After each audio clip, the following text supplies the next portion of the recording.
కూడా శుభాకాంక్షలు శుభాకాంక్షలు. ఈ అందరికీ తెలుసు ఈ మాఘవారం యొక్క విశిష్టత ఏమిటంటే శివకేశవులు ఇద్దరు కూడా అత్యంత పీతకరంలో ఉండేటువంటి సంతోషం అనుకుంటారు. అందుకోసమని మనకి ఈ మాసంలో దాదాపుగా ఎండలో మొదలి సరి తగ్గడం వేరే వస్తారు. ఈ వాతావరణం మనకి శివరాత్రితో తల్లి యువతవా అంటూ వెళ్ళిపోతుందని చెప్తారు. కానీ మనకి వాతావరణం మార్పు వచ్చేసి ఆల్రెడీ మనకి సమర్ వైద్యుగా ఉంది. ఓకే, ఈ మాఘమాసం కాబట్టి ఇది ఉత్తరాయణం అత్యంత పవిత్రమైనటువంటి సమయం. ఇది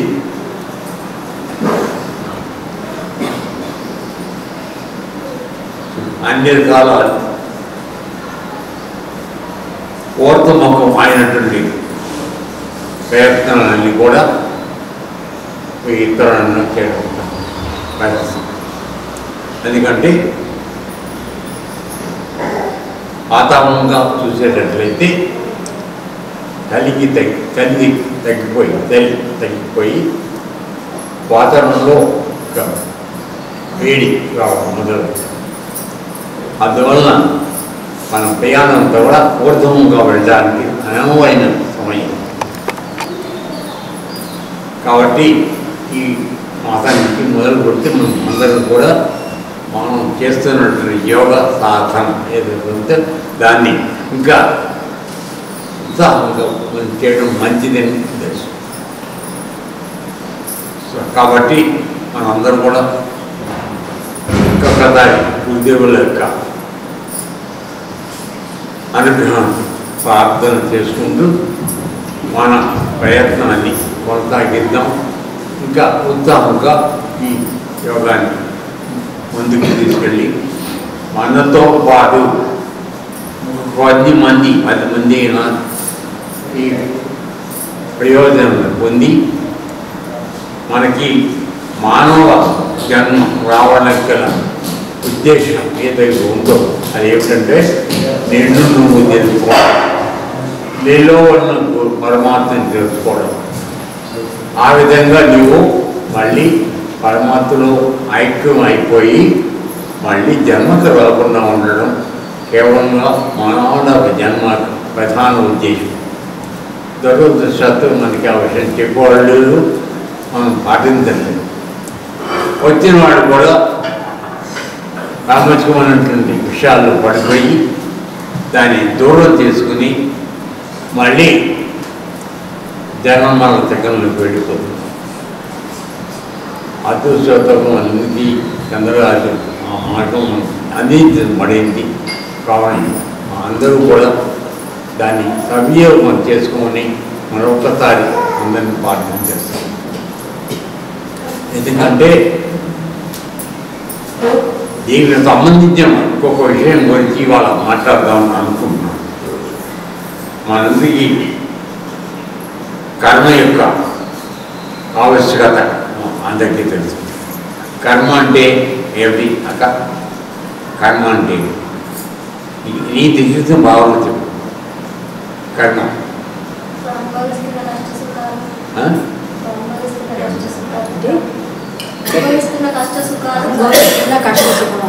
అది కర్మ. అది కర్మ. అది కర్మ. కర్మ మామూలు కర్మ అంటే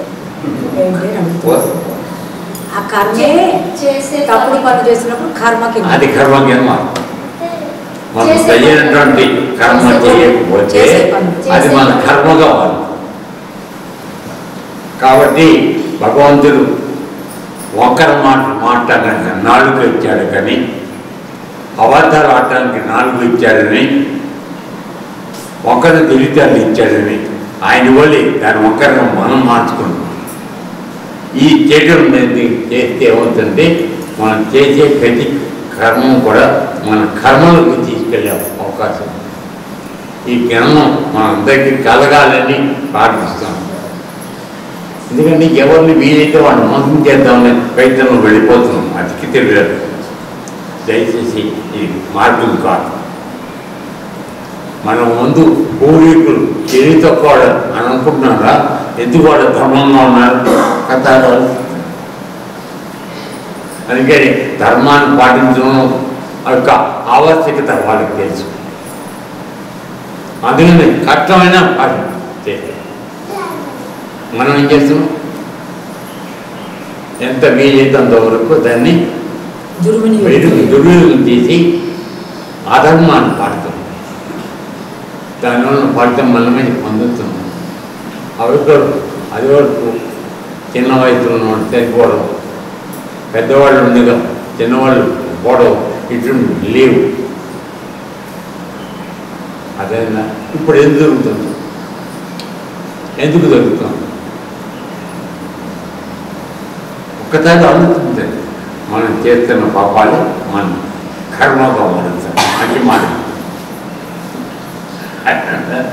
కథ. మరి దానికి ఉపాయం ఉందా లేదా? ఉంటే మనం చేయాలి. అది ఆలోచించాలి.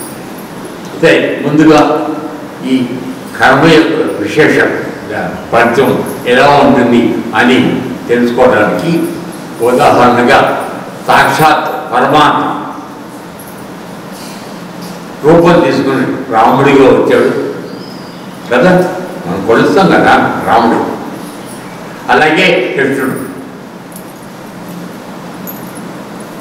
కేవలం పరమాత్మ స్వరూపాలు.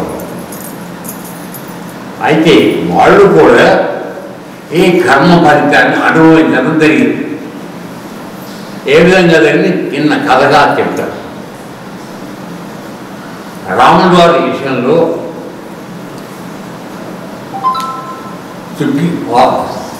సీతమ్మని రావణాసురుడు తీసుకెళ్ళిపోయాడు. ఆయన వెతుక్కుంటూ తిరుగుతున్నాడు. ఆ సమయంలో సుగ్రీవుడితో ఆయనకి స్నేహం ఏర్పడింది. అయితే రాముడు ఆయన పాపం చెప్పాడు, నా పిల్లని ఎవడో ఎత్తుకెళ్ళిపోయాడు. సరే, సుగ్రీవుడు వాడి పాపని చెప్పాడు, మా అన్న నా పిల్లన్న రాజ్యాన్ని రెండు లేకపోతే. అంటే మీకు అర్థం కావడం ఆ భాషలో చెప్తాను. సో ఇద్దరు ఏంటి వాళ్ళిద్దరూ జైలు ఒకటి.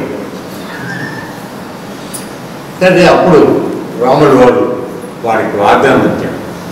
ఏంటంటే నీ పాపం ముందు నేను సాల్వ్ చేస్తాను, తర్వాత నా ప్రాబ్లం సాల్వ్ చేయి అని చెప్పాను.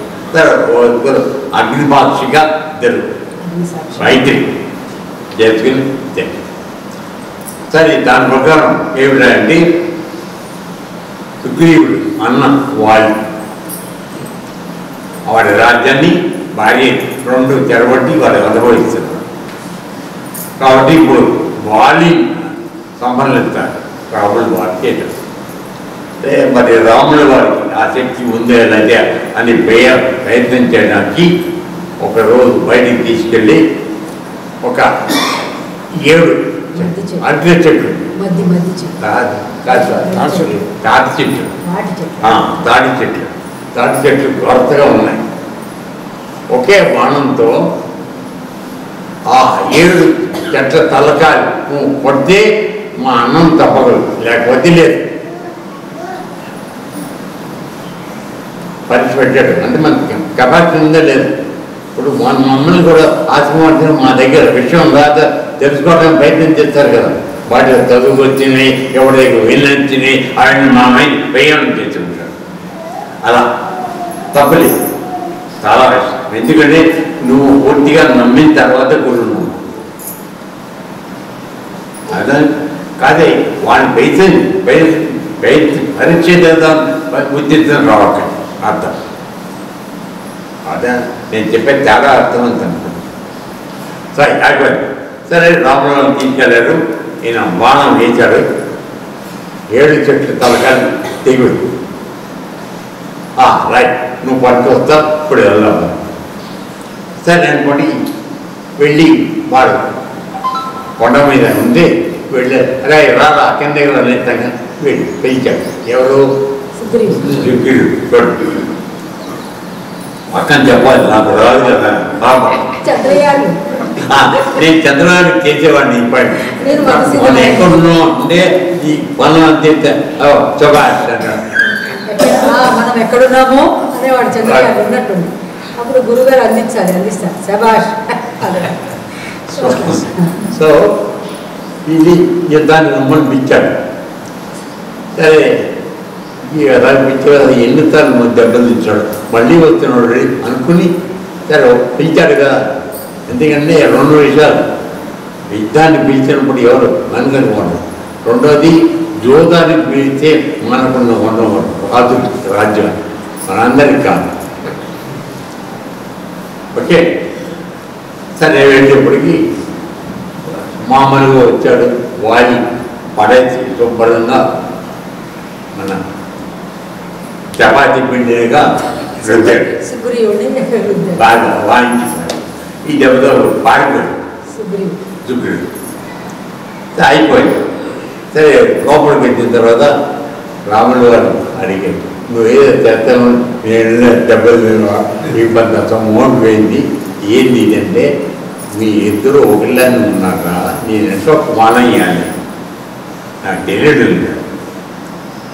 అందుకని ఇంకోసారి చేద్దాం ఏంటంటే నువ్వు మెళ్ళ దండ వేసుకో అప్పుడు వాడిని యుద్ధాన్ని పిలి దండం ఉన్నవాడు కనుక లేనివాడిని నేను కొడతాం అని వాడిని ఒప్పించి మళ్ళీ పంపిస్తాడు పంపించి పిలుస్తాడు సరే ఈసారి చెట్టుపాక నుంచి ఆయన బాగా ఇది మనం చెప్పేస్తాడు అప్పుడు వాలి రాముని వాళ్ళని ప్రశ్నిస్తాడు నేను నీకో వైరం లేదు నేను దొంగని కాదు నీ రాజ్యానికి రాజును ఏ విధమైన కారణం చేత నువ్వు నన్ను చంపావు నా తమ్ముడు రాజ్యం సంగతి ఉండేది అది మా ఇద్దరి మధ్య సంబంధం నువ్వు ఎందుకు వచ్చావు నీకేం సంబంధం నీ చేతి అన్యాయం పైగా వెనక నుంచి కొట్టే ఉన్నావు అది ఇంకా అన్యం కాబట్టి నీ చేతిని తప్పండి అప్పుడు రాముడు గారు ఆయన చేసిన పని ఎలా కరెక్టో చెప్పుకున్నాం ఒకటి ఏంటంటే నేను ఈ దేశాన్ని మొత్తం రేపు రాజుని నా రాజ్యంలో అధర్మం జరిగితే దాన్ని శిక్షించి సరిగా పెట్టాల్సిన బాధ్యత ఒకటి ఓకే నీవు జంతువు నీకు ధర్మం ఉంది ఆ ధర్మాన్ని విడిచిపెట్టి తమ్ముడి భార్యని చేస్తూ రాజ్యాన్ని జగబట్టి అధర్మం చేస్తాం కాబట్టి ఈ అధర్మాన్ని పరిమాణించిన బాధ్యత వేయకుండా నేను చంపడం అవసరం ఇంకా వెనక నుంచి కొట్టావు అంటే మీ ఇద్దరు కొట్లాడుతున్నాడు నిన్ను మానవాళ్ళు కొట్టడానికి నాకు అవకాశం లేదు జంతువుని వేటలు అడవిలో అందరూ చేస్తారు కదా వేటనే చేయిస్తాం కాబట్టి నువ్వు జంతువు కాబట్టి నువ్వు వేటాడాడు ఆ విధంగా చంపాను కాబట్టి మాట్లాడాలి ఆయన ఏమైనా నువ్వు ఎంత చెప్పినా నువ్వు చేసేది అన్యాయం నన్ను బాధపడుతున్నాను అని చెప్పి చనిపోయాడు వాళ్ళు చనిపోయాడు అయిపోయింది కదా అయిపోయిన తర్వాత రాముడు గారు చేసిన తప్పే హనుమాన్ కాదు హనుమాన్ లేకుండా దాని ఫలితంగా ఆయన కృష్ణ అవతారానికి వచ్చిన తర్వాత చివరిలో ఒక బోయవాడి చేతిలో బాణం కొడితే కాలికి గుర్తుకొని చనిపోయాడు వెనక కనబడనుకున్నాను ఆలోచించండి ఈయన అడవికి వెళ్ళాడు పడుకున్నాడు కాలు ఊపుతున్నాడు ఆ ఊపుతున్న కాలుని చూసి జిక్క తల అనుకున్నాడు వాడు ఒక బోయవాడు అందుకని పట్టాడు కాలు గుర్తుకుంది రాముల వారికి మన కృష్ణుడికి మరణం ఆ సమయం వచ్చేసింది. కానీ వాడు వచ్చి ఏడుస్తాడు, దేవుడు నిన్ను చంపాను, నేను తప్పు అయిపోయింది కదా, తప్పు అయింది అంటే అప్పుడు కృష్ణుడు చెప్తాడు ఏమనంటే, నాన్న నీ తప్పు లేదు, నీ ప్రమేయం లేదు, నేను కింద అవతారంలో అక్కడ వాడిని చంపాను, వాడి అంశతోనే నువ్వు కొట్టావు, నేను ఈ రూపంలో వచ్చాను, నీ బాకీ తెలుసుకోవాలి కర్మ, దానికోసం నువ్వు చేయాల్సి వచ్చింది, నువ్వు తెలియని కర్మ వాడి కర్మ అంటే ఏంటి, కర్మ ఫలితాన్ని సాక్షాత్ పరమాత్మ కూడా రామంలో రూపంలో కానీ కృష్ణుడి రూపంలో కానీ అనుభవించాల్సి వచ్చింది.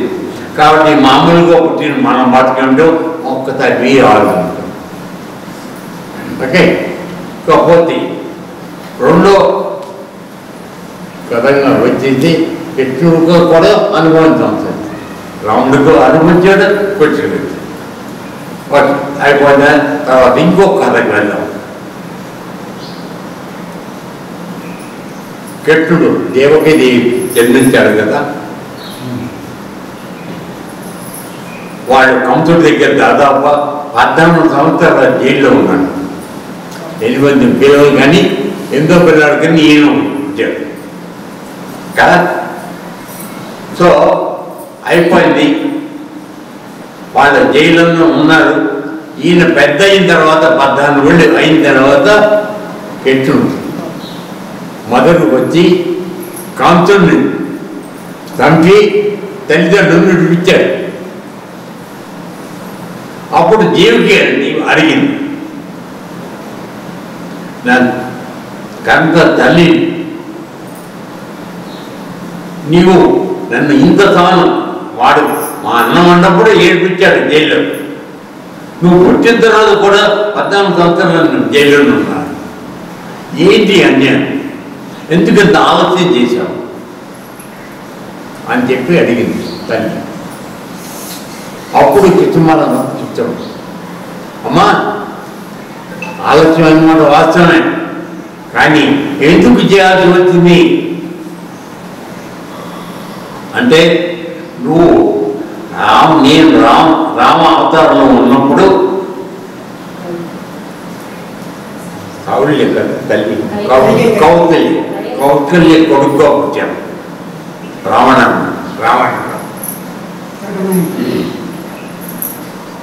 మా తల్లితో పాటు కైకాక ఉన్నో భార్యగా ఉన్నావు, నీ జన్మది. అయితే ఎంతో నన్ను ప్రేమించి కూడా కేవలం నీ కొడుకు యొక్క వ్యామోహంలో చెప్పిన మాటలు విని నన్ను రాజ్యాన్ని నుంచి పంపించాను బయట. ఇక ఎన్ని సంవత్సరాలు పెట్టింది, కరెక్ట్గా 14 ఏళ్ళు పెట్టింది కదా. కాబట్టి దానికి కారణం ఎవరు, కైక. నువ్వు ఇప్పుడు వచ్చి జనివించావు దేవకిగా, ఆ చేసిన కర్మ అనుభవించారు కదా, అందులో 14 సంవత్సరాలు ఉంది. నా తక్కువ లేదు, ఆలస్యం అంతకన్నా లేదు, ఈ కర్మ అయ్యే వరకు జైలు శిక్ష అనుభవించి అయిన తర్వాత నేను వచ్చింది. కాబట్టి ఈ 2 కథలు తెలుసుకున్న తర్వాత కొద్దిగా మన దగ్గర ఏమన్నా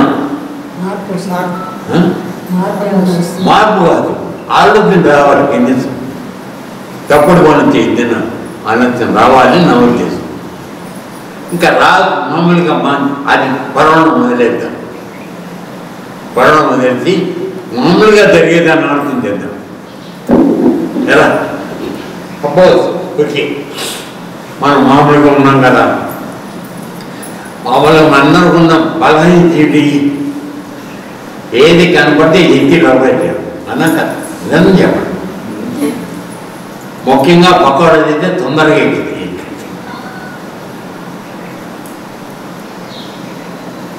సో అప్పుడు చేసినప్పుడు ముందుగా అక్కడ కనపడిన మోస్తూ ఎవరు చూస్తారు, కళ్ళు చూస్తాడు కదా. మట్టి పాపుషిది కన్ను. అన్నింటి వధవ పనులు చేసేది కన్నుతో మనస కదా. చూడకపోతే లేదు కదా, వత్తు కనబడేది కదా. కాబట్టి ముందు ఏం చేస్తున్నాం, కంటితో చూసి ఆలోచన వచ్చింది. రేపయ్యాడు అతను ఖాళీగా ఉంది, ఎవడు మర్చిపోయి అనిల్ వాడు పక్కన పెట్టాడు, దాన్ని లేకపోయాడు. ఆలోచన సరే కళ్ళు పడలేవు కదా. అక్కడికి ఏం చేసే కాళ్ళకి చెప్పాడు, వెళ్ళి అది లేపమని. మొత్తం తీయపడిమంటారా అర్థమవుతుందా? కాళ్ళు వెళ్ళి అంటే మీకు కొంచెం అర్థం కాకుండా నటిస్తాం ఎందుకంటే అది అలవాటు రోజు కర్మకి సంబంధించి మేము అట్లాంటి వాళ్ళకి కాదు అని నీకు అది మీరు మానవ కాదని నేను అంటాను, అందరికీ జరిగే తెలుసు. సో కాళ్ళు అక్కడ దగ్గర వెళ్ళింది, కొన్ని కాళ్ళు తెప్పగా లేపగదా దాన్ని. కాబట్టి ఎవరి సహాయం తీసుకున్నారు, చేతుల సహాయం తీసుకున్నారు. ఎవరు చూడున్నా చేతులతో లేదు అత్తమ్మ కరెక్ట్ కదా. అర్థమైంది ఇక్కడే ఉంది. తీసింది, తీసిన తర్వాత ఏం చేస్తాడు, నెక్స్ట్ చేస్తారు అది తినేది. లడ్డు పుట్టెక్కిన వయసు ఎవరికి కనపడరు, వస్తున్నా ఓకే. నోట్లు వేసేసుకోండి. నోటు ఏముంది, ఏదో వస్తే లోపల వేసుకోండి, చిన్నబడిలాగా తెలంగాణ అది బళ్ళకి వెళ్ళి పట్ట మామూలుగా ఆడిచ్చేది కదా. ఈలో పోయిందంటే ఎవడో చూశాడు, నువ్వు ఈ దగ్గుమని చేశాను. చూసి ఏం చేశాడు, వచ్చి చెట్టి ఒక వీక్ ఏమంది ఆచరణ కొమ్మని తిన్నాడు. గాడి నీకు బుద్ధి లేదా, ఓ 70 వేసాడు. ఏమోగానే ఏమైంది, మళ్ళీ కళ్ళ ముందు నీళ్ళు వచ్చి 7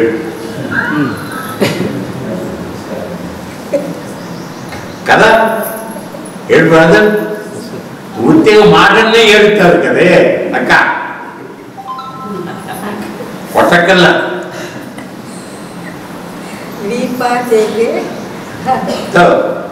కళ్ళు. ఇప్పుడు కథ ఎక్కడికి వచ్చి ఆగింది, ఎక్కడితో మొదలైంది, ఎక్కడికి వచ్చి ఆగింది, కళ్ళతో మొదలైంది, కళ్ళ దగ్గరికి వచ్చి ఆగింది.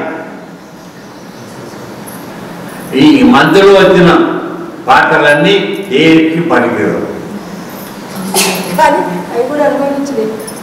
అవి పాత్ర మూల అక్కడ ఉంది, కళ్ళ దగ్గర.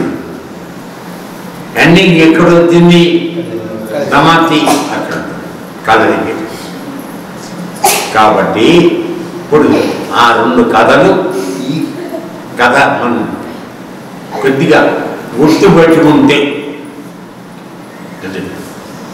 మనం చేసిన కర్మ మనని ఎట్టి పరిస్థితిలో విడిచిపట్టదు.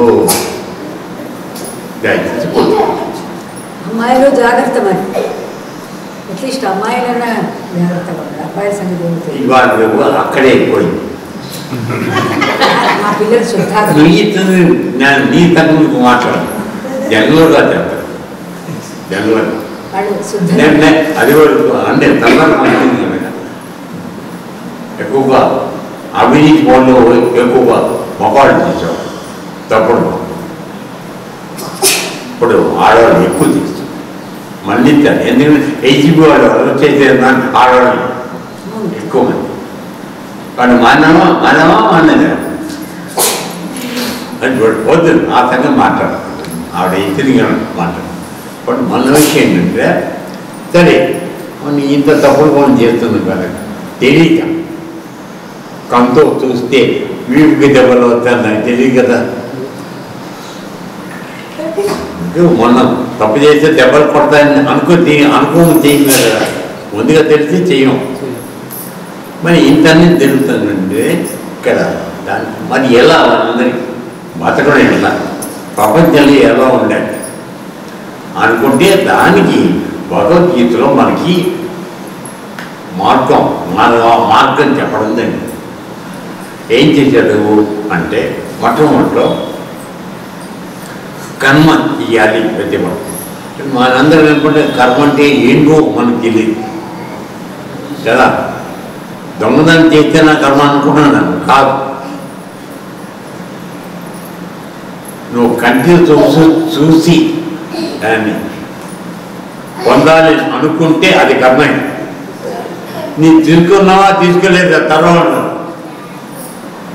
అంటే మానసికంగా నువ్వు భగవంతు చేసి తింటావు. అంత డెప్త్ అది లోపలికి ఉంది. దాని అర్థం కర్మ అనే మాట అంటే నువ్వు కన్ను రెప్ప కొడితే అది కర్మ, నీ మనతో ఒక ఆలోచన వస్తే అది కర్మ. ఇవి లేకుండా మనం ఉన్నామా చెప్పండి. కాబట్టి మనందరం కర్మ చేస్తూనే ఉన్నాం. కర్మ మాత్రం కాదు, అక్కడ కర్మ చేస్తాం మామూలు మాట పొత్తికాయమో అది కర్మ. సో మనం తెలియక మనం చేస్తున్నాం కర్మ. కాబట్టి కర్మ అనే మాట యొక్క అర్థం ఒక నిర్వచనం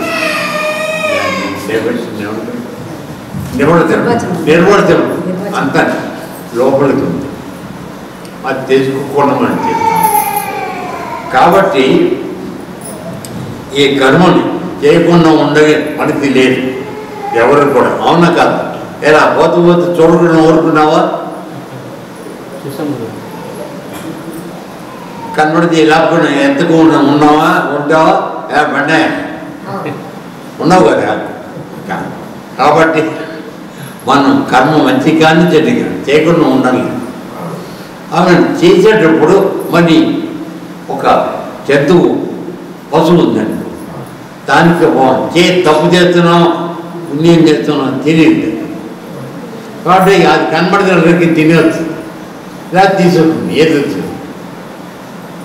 కానీ నీకు తెలుసు కదా, నువ్వు మానవ జన్మకు వచ్చావు కదా, మంచి చెడు తెలుసు కదా, చెయ్యొచ్చు చేయకూడదు తెలుసు కదా, శిక్షణ జ్ఞానం మనకి ఇవ్వబడింది కదా. మరి మన ఎందుకు చేస్తున్నాం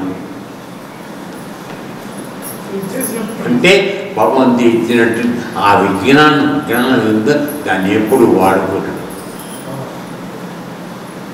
అర్థంగా? సో అక్కడ మనం తప్పు చేస్తాం. అందుకని ఆయన భగవద్గీతలో 3 రకాలుగా విభజించాడు కర్మను. ఒకటి ఏంటంటే స్వార్థం కోసం చేసేది సకారణ కర్మ. అంటే మనకు కావాలి. ఇప్పుడు ఆచరణ నాకు పోతే ఎగ్రీ చేసినాం,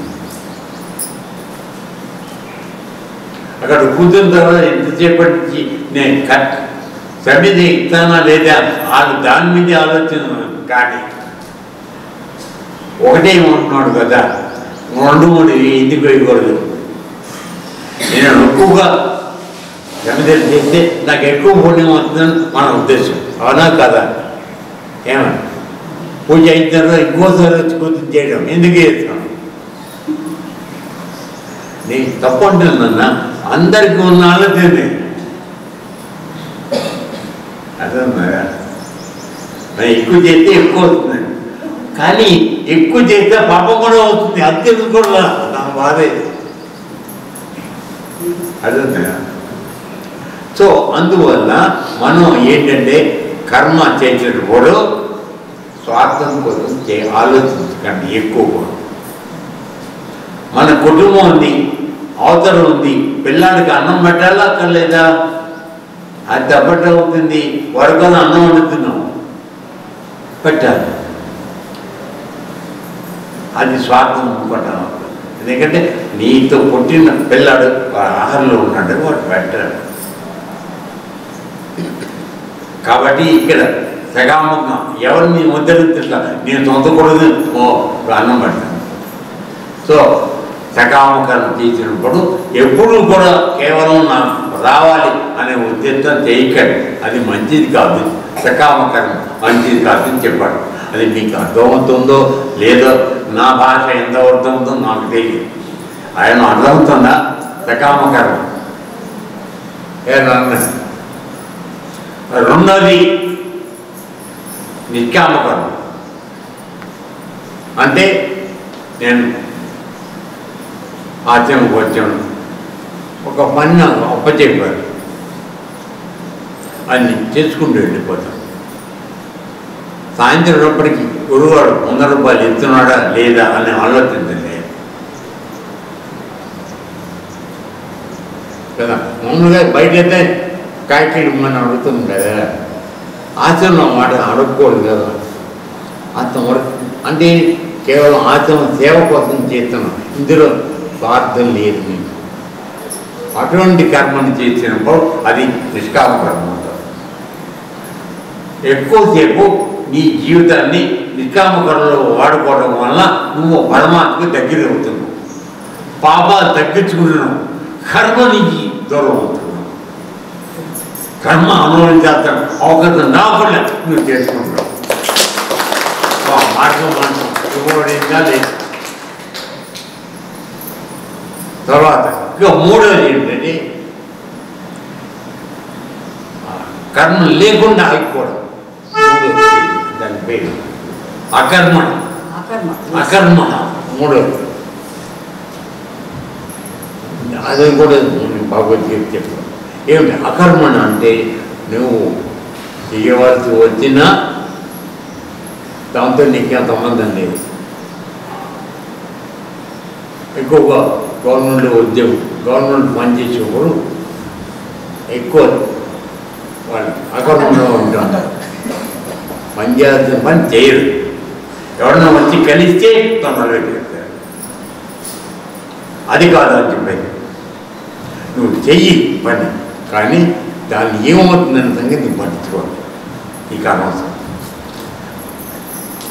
అని మనకి ఏం చెప్పారంటే, మన కర్మ చేయడం మాత్రమే మనకి అధికారం ఉంది, కానీ దాన్ని పద్ధతిని పాటించే అధికారం లేదు. ఇవ్వాల్సిన నేను కాబట్టి నువ్వు దాని గురించి ఎక్కువ తెలియవాలి. ఏదో అకర్మణుగా ఉన్నాడు, అప్పుడు నువ్వు తొందరగా నువ్వు చేస్తావు. అదే అందుకోసం ఈ ఆచరణ లాంటి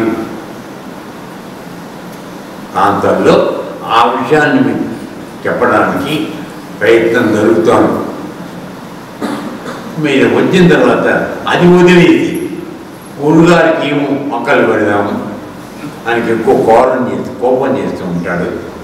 కదే అక్క ఎందుకు కోపం చేస్తున్నాడో అది మాత్రం మాట్లాడదు. ఏం చేస్తున్నాడో చెప్పరు. ఊరుగారు కోపం చేసే మాత్రం ఏమండి, నువ్వు అకర్ముడుగా ఉంటే నిన్ను అంటాడా గురువు? కాబట్టి ఈ అకర్మోడు ఉండి మనం ఎప్పుడు కూడా ఆ మార్పును వెళ్తారు. మనకు పని చేయాలి. ఇంకోటి చెప్పాలని అకర్మం అనగానే గుర్రాలు పని చేయొద్దన్నాడు అని అర్థం చేశాను కదే. ఖచ్చితంగా పని చేస్తే మాటలు వస్తున్నాయి. ఆ విషయం కూడా ఉంది అందరూ భగవద్గీత. కర్మ చేస్తే ఏదో ఫలితం వస్తుంది కదా, అది పాపంలో వస్తుంది, ఎన్నో వస్తాయి. కాబట్టి పని మానేస్తే సరిపోదు కదా. ఒక మార్గం కనుక్కున్నాడు మన వాడు, అది చెయ్యద్దు. ఎందుకంటే నువ్వు చేయటం మానేసి అని అనుకున్నా నీ మనసు ఏం చేస్తుందో చూసావా? ఇందాక డెఫినేషన్ ఏం చెప్పాను నిర్వచనంలో, మనతో ఒక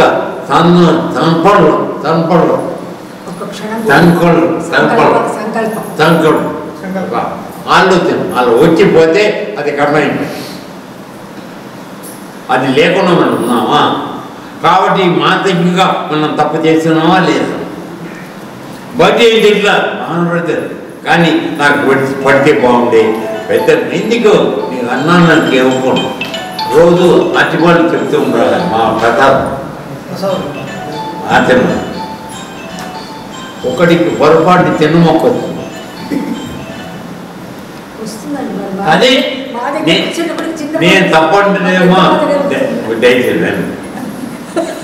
తప్పండి పెట్టాలి. అందరికి పెట్టాలి. కట్ చేసిన వాడు లేదా పెద్ద ముక్క తెలియదు నేను చేయడం. వాడు చిన్న మొక్క వచ్చింది వాడికి పక్కన వాడి పెద్దది పెట్టి నాకు చెప్పాడు. అది ఆలోచన వస్తుంది కదా. ఎందుకని అందరు ఎదుర్కొన్నా చేస్తానండి. ఇప్పుడు అలా చేయాలంటే ఏం చేయాలి? నేను ఒక్కొక్కరిని ఓపెన్ చేసి విడిగా ఇచ్చి పంపించాను. ఏమిచ్చారో తెలియదు. అదే పాతుల్లో సో నేను చూసింది పెద్ద ముక్క వచ్చింది. వాడు అదృష్టం వచ్చింది. వదిలేసి ఊరుకోవచ్చు కదా. అకాడమీగా ఉంటే అది కావాలి. అంటే మన అనుభవాల నుంచి మనం కర్మ ఎలా ఉందో చెప్తాం ఓకే. అంతేగాని విమర్శించడం కాదు. దయచేసి మన దృష్టి మారాలి. దృక్కోణం మారాలి. కొన్ని జరుగుతూ ఉంటాయి. చూచి పెరిగినట్టుగా పోవాలి. అప్పుడు ఏముంది? నీకు ఆ పాపం రాదు.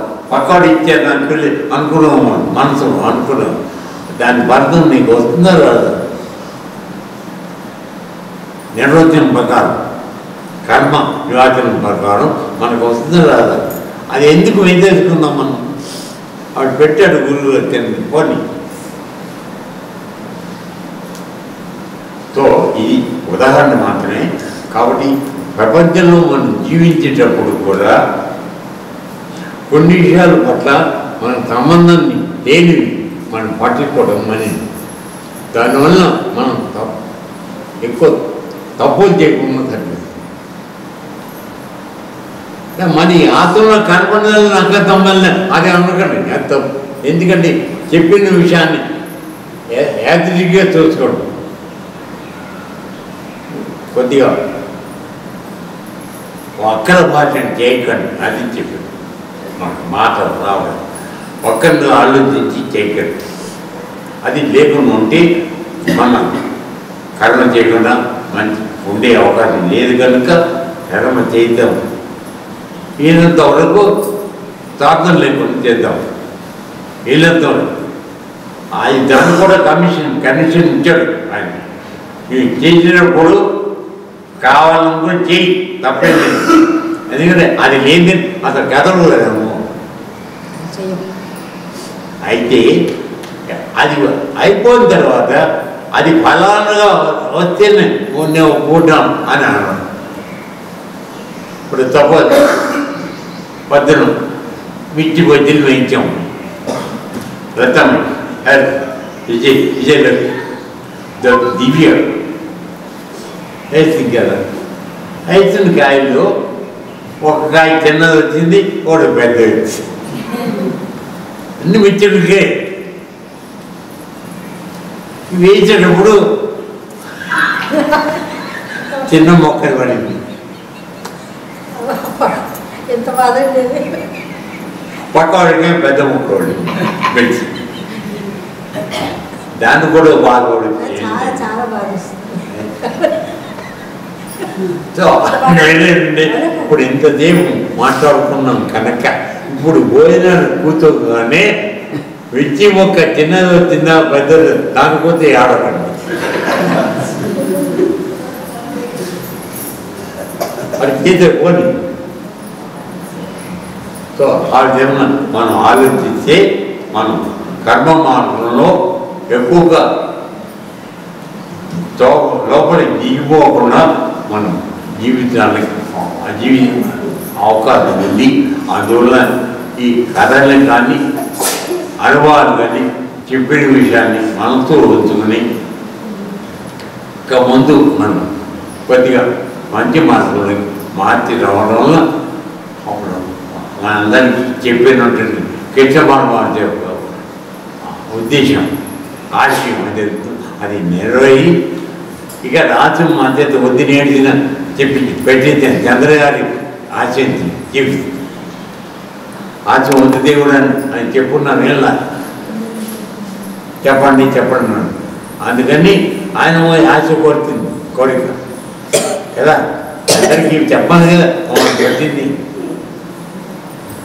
అందువలన ఆయన తరఫున ఆయన చెప్పేదాన్ని మీకు అందించడానికి ప్రయత్నం చేశాను. మీరు వివరించాను మాత్రం కాదు. ఓకే లోకాసన కానీ అయ్యి కానట్టుగా ఊరుకున్నావు అనుకున్నా ఎక్కడ కమిట్ అవ్వకండి. ఈయన గొప్పగా వచ్చాడు రావయ్య. మాది జరగాం నుంచి వచ్చాను. పిట్టల నాగభూషణం పేరు పిట్టల నాగభూషణం అయితే 30 సంవత్సరాల నుంచి మా అక్క అనుకున్నా. 30 సంవత్సరాల నుంచి మా అక్క జూలై మీ అక్కడ చిన్నక్క లతాక్క చిన్నప్పుడు మేము ఆడుకున్నాము.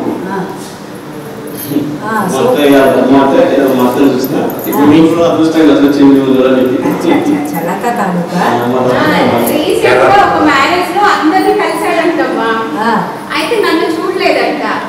కాల్ చేశాడు నెంబర్ పట్టుకొని. అక్క ఏమైపోయావు, అసలు రావట్లేదు, ఎట్లా ఉంటావు అని అడిగాడు. ఇలా ఇలా జరిగిందిలే అని చెప్పి చెప్పాను. చెప్పండి. 30 సంవత్సరాల నుంచి అక్కని చూడలేదు, కలిసి చాలా రోజులు అందుకని చూడటానికి అక్కని చూడటానికి వచ్చాను. సో అక్క బావతో పాటు ఇక్కడికి వచ్చాను. అంతేనా? సంతోషం. మేము మాట్లాడిన విషయాలు ఏమన్నా అర్థమైంది.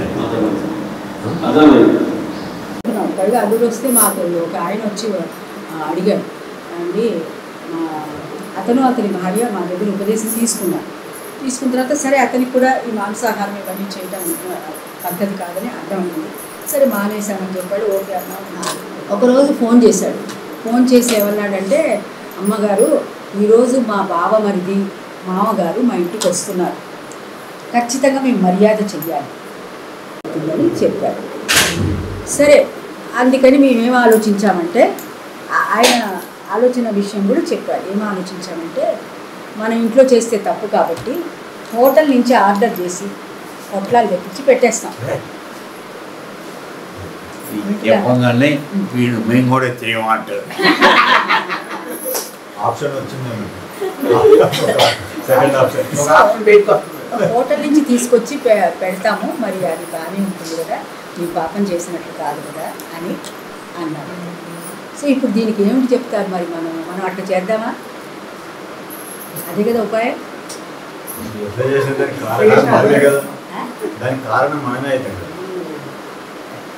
సో కాబట్టి నాన్న అది మరి సకామమైందా నిష్కామమైందా అక్కడ? సో జాగ్రత్తగా ఆ విచక్షణ జ్ఞానాన్ని, విచక్షణ అంటే ఏంటంటే ప్రతి దాంట్లో యాక్షన్ యొక్క రియాక్షన్ ఎలా ఉండబోతుంది. యాక్షన్ రియాక్షన్ అంటే తెలుగులో ఏం చెప్తాము? చర్య. ఒక చర్య చేసామంటే దానికి ప్రతిచర్య ఉంటుంది. అది ఎలా ఉండబోతోందని కొద్దిగా నువ్వు ఊహించి జాగ్రత్తగా ఆలోచిస్తే చర్య చేసే ముందే జాగ్రత్తలోకి వచ్చేస్తావు. నువ్వు జాగ్రత్తలో వచ్చావనుకో, ఎప్పుడు జాగ్రత్తలో ఉన్నావనుకో, జ్ఞానరత్నాపహారాయ తస్మాత్ జాగ్రత్త జాగ్రత్త జాగ్రత్త 3 సార్లు అన్నాడు. ఒక్కసారి అంటే స్థూల శరీరం పట్ల జాగ్రత్తగా ఉంది, మనోశరీరం సూక్ష్మ శరీరం పట్ల జాగ్రత్తగా ఉంది. ఇవి 2 కలిపి కారణ శరీరం కింద మారబోతున్నాయి. అందుకని కారణ శరీరం పట్ల ఇంకా జాగ్రత్తగా ఉంది. ఎప్పుడైతే ఈ 3 జాగ్రత్తలు నువ్వు ఒక విషయాన్ని గురించి ఆలోచించి చర్య చేసుకుంటున్నావు అంటే అప్పుడు మన చర్యలు ఆటోమేటిక్గా తగ్గిపోతాయి. సగం చర్యలు తగ్గిపోతాయి. అంటే చర్య చేయకుండా ఉండలేవు కాబట్టి అది జాగ్రత్తగా ఆలోచించినటువంటి చర్యలు చేసినప్పుడు మనకేమవుతుందంటే అవి మళ్ళీ వచ్చి ఒక స్థూల శరీరము నిర్మాణం చేయకుండా ఉండే పద్ధతిలో మనం పనిచేయాలి. ఎందుకంటే ప్రతిచర్య కావాలి. ఇప్పుడు మనం చేసిన దానికి ఎవరినో నరికాము, ఆ నరికినప్పుడు అది పడేటటువంటి బాధ మళ్ళీ మనకు వచ్చి ఇప్పుడు మనమే కదా అక్కడ చేసింది. అవునా అవునా? మనం ఒకదాన్ని ఒక నరకమో మర్డర్ చేసామో అనుకోండి, ఆ జీవి పొందినటువంటి బాధ యొక్క వైబ్రేషన్స్ మళ్ళీ మొదటికే వచ్చి తగులుతాయి.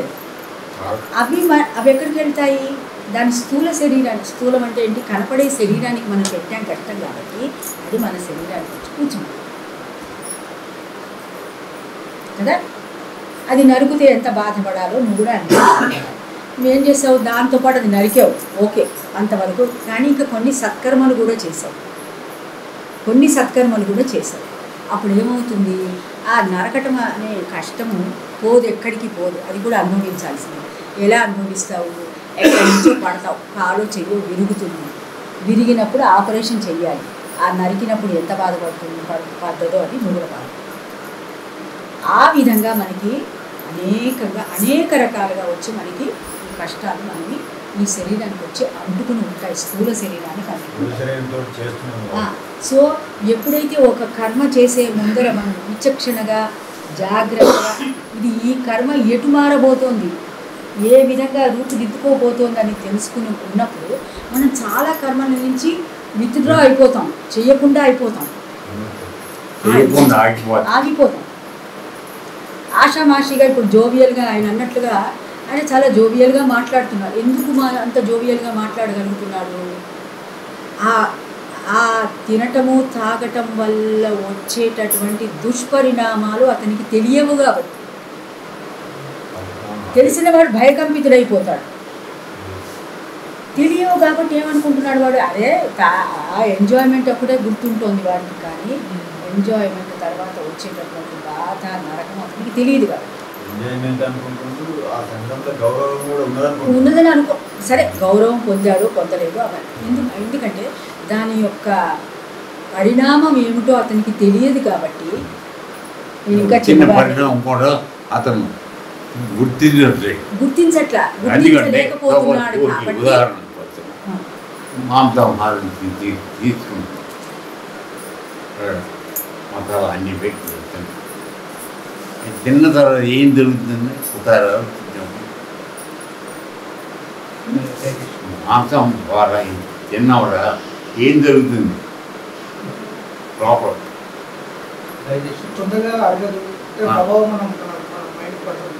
తర్వాత కొన్ని రోజుల వరకు ఇది రాదు. పక్కన జనం నాశనం చేస్తావా, వాతన పెట్టి నీ దగ్గరగా వాతన, నీ గాలి కొడితే వాతన. సో దేశాన్ని నాశనం చేస్తున్నావా లేదా? ఇది వస్తే దీని తర్వాత వచ్చే ఏంటి నెక్స్ట్ ఆర్సం మొలలు నెత్తు కారుతూ ఉంటుంది. ఏ మేకను నరికి నువ్వు రంగం తీసావు అర్థం, అది నీ కింద నుంచి కారుతుంది. అప్పుడు తిన్నది గుర్తుందా రాదా? సో పరిణామాలు తెలియక మనం తింటాం. ఒకసారి అది గుర్తుపట్టి వండుతాం, అమ్మ తింటే అది వస్తుంది తెలిస్తే వద్దురా దేవుడు. అదే దుఃఖ దోషాను దర్శనం అంటే అది. సరే రెండు మందు రాగానే మర్యాద మందు కొట్టక ముందు అందరూ మంచిగా కొట్టారు కన్నా కదా. ఒక బెగ్గు 2 బెగ్గులు అయిన తర్వాత వాడి లోపల ఉన్న రాక్షసుడు బయటకు వస్తారు.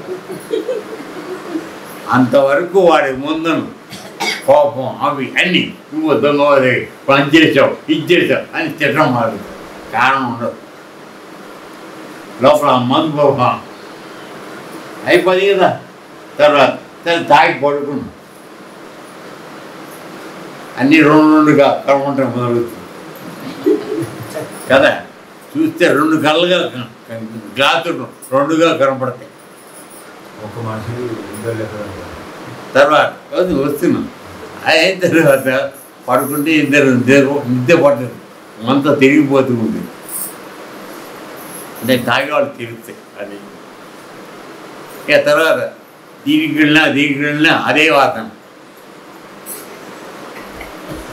తెలియదు కదా, చూసుకోం కానీ వస్తుంది. నీకు వెళ్ళిచ్చినంత ఎవడో బాత్రూంలోకి వెళ్ళాడు, అంత గొప్ప వీడు. అది వాణి ఏళ్ళు కానీ అంటే ఏంటంటే ఈ వస్తాయి నువ్వు ఆలోచించి తొందరపడవు కదా, అది అంతవరకు. ఊరికే వచ్చిందా తాగుదాం పట్టని మామూలు పీగా వస్తే నేను కూడా తాగిద్దామని ఉద్దేశం ఆలోచన. అప్పుడు కాన్సిక్వెన్స్. సో సంకల్పం కలిగింది, ఒక కోరిక వచ్చింది, దాన్ని ఆపుకోవడం ముందుగా తీయడాన్ని అది చేస్తే ఏమంత ఒక్కసారి ఆలు తొందరగా చేయాలి. అందుకోసమే రావణాసురుడు చెప్పాట, నువ్వు ఒక మంచి పని చేద్దాం ముహూర్తం చూడవు, తొందరగా చేసి. అదే నీ మనసు మాట ఇద్దామని అనుకుంది, అది ఈలోపు కనపడదా, వెతుకుదా లోపల తీద్దాం, అది రాద్దాం బాగా కనపడదు. 2 నిమిషాలు ఎప్పటికీ 500 ఎందుకు 200 చాలే, లేదు 100 ఇస్తే చాలు. అతను బోల్డ్ పైసలు మత్తు పైసలు అతని దగ్గర బాగా తిన్నవాడు మాట్లాడితే ఇవే మాటలు ఏమన్నా అంటే మనసు వాడి ఏమైపోయింది. మంచి పని చేద్దామని అనుకుంది, 2 నిమిషాల్లో ఆలస్యం మారిపోయింది. అందుకోసమని రమణాసుడు చెప్పారు, చూడంటే మంచి పని చేస్తున్నప్పుడు ఈ ముహూర్తం చూడదు వెంటనే చేశాయి. నీ మనసు ఎప్పటి మాట అదే తప్పు పని చేయాలి, కోపం చేయాలి. ముందుగా 10 లెక్కబట్టి 1 2 3 4 8 9 సార్లు లెక్క పెట్టుకో. అప్పుడు కూడా కోపం ఈ 9 లెక్క పెట్టేటప్పటికీ నీ కోపం తగ్గిపోతుంది. సో ఆ విధంగా మనం ప్రపంచంలో బతకద్దని చెప్పాడు. ఇది మనం అందులో లేదా చెప్పండి. సరే, ఇప్పుడు ఇది అయిన తర్వాత సంకల్పాల గురించి మాట్లాడుతున్నాం కదా. సంకల్పాలు అకర్మానికి దారితీస్తాయి, సకామ కర్మకి దారితీస్తాయి, నిష్కామ కర్మకి కూడా దారితీస్తాయి. అదేంటి? ఒకే సంకల్పం ఇన్ని రకాలుగా మారచ్చు. అదే ఇందాక గురుగారు చెప్పినటువంటి గులాబీ పువ్వు ఎగ్జాంపుల్ కదా. సో ఒకే అసలు అంటే జ్ఞానులు అకర్ములుగా ఉన్నారు కదా, ఉంటారు వాళ్ళు. అంటే వాడే ఈ నిష్కామ కర్మ పట్టించుకోరు, సకామ కర్మ పట్టించుకోరు, అసలు సంకల్ప వికల్పాలే వాళ్ళకు ఉండవు అంటారు. అంటే సంకల్పం ఎప్పుడు కూడా ఏ దృష్టితో నువ్వు సంకల్పం చేస్తున్నావు? నా శరీరానికి ఒక సుఖం కలగాలనో, లేకపోతే నా పరివారానికి ఒక సుఖం కలగాలనో, లేకపోతే ఒక సంఘానికి శ్రేయస్సు కలగాలనో చేస్తున్నావు అనుకో. అప్పుడు వాటికి కొన్ని రిజల్ట్స్ ఉంటాయి. ఆ రిజల్ట్స్ మళ్ళీ కర్మ కిందకి దారి తీస్తాయి. రమణ భగవాన్ అదే చెప్తాడన్నమాట. ఎవరో రోజు లోకా సమస్త సుఖినో భవంతు, లోకా సమస్త సుఖినో భవంతు అంటున్నట్ట. నీకెందుకయ్యా లోకా సమస్త సుఖినో భవంతు? నీ దారి నువ్వు చూసుకో. నీకు ఏంటంటే లోకమంతా సుఖంగా ఉంటే నేను కూడా సుఖంగా ఉండవచ్చు అనే దాంతో అంటున్నావు నువ్వు. నీ స్వార్థం కూడా ఉన్నది కదా అని అంటాడు రమణ మహర్షి. అంటే అంత జాగ్రత్తగా ఆయన ఆలోచించాడన్నమాట. సో ఏ విధమైనటువంటి ఇదంతా కూడా బాగుంటే నేను కూడా బాగుంటాను కదా అనేటటువంటి ఉద్దేశానికి వెళ్ళద్దు. లోకము అంటే ఏంటి? ఈ స్థూల సూక్ష్మ కారణ సకారణ శరీరాలన్నింటికీ కూడా అవి నిశ్చలంగా నిశ్చింతగా ఉండాలి. అన్నీ చూసేటటువంటి పరమాత్మ ఒకడు ఉన్నాడు అనేటటువంటి ఒక ధీమాతో ఉన్నప్పుడు సకామం లేదు, నిష్కామం లేదు, పూర్తిగా అకర్ముడుగా మారిపోతాయి. ఏ సంకల్పం వచ్చినా జస్ట్ ఏంటంటే అది అప్పటికే దాని రిజల్ట్ గురించి నువ్వు ఆలోచించు.